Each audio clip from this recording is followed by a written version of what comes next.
রাজধানীর আদ্দিন হাসপাতালে ৬ নবজাতক মৃত্যুর ঘটনায় দায়ী কেউ ছাড় পাবে না বলে মন্তব্য করেছেন অ্যাটর্নি জেনারেল মোহাম্মদ রুহুল কুদ্দুস।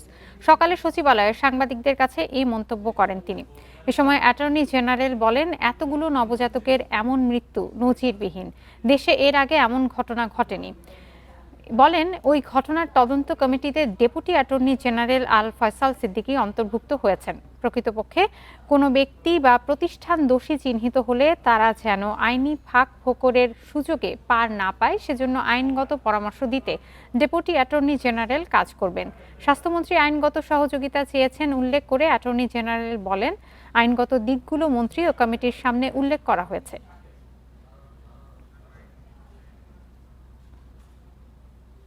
এই ধরনের অপরাধ, এটা তো আমরা আইনগতভাবে তিনটা দিক আছে। একটা হচ্ছে এর একটা ফৌজদারি অপরাধ অবশ্যই, কারণ এতগুলো 6টা নবজাতকের মৃত্যু ঘটে গেল।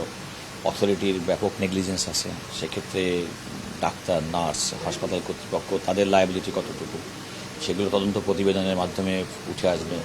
এখানে একটা ফৌজদারি মামলা হয়েছে, একজন গার্ডিয়ান মামলা করেছেন, সে মামলা তদন্ত প্রতিবেদনে সেখানে ফৌজদারি অপরাধ হয়ে থাকলে সেটি প্রমাণিত হবেন।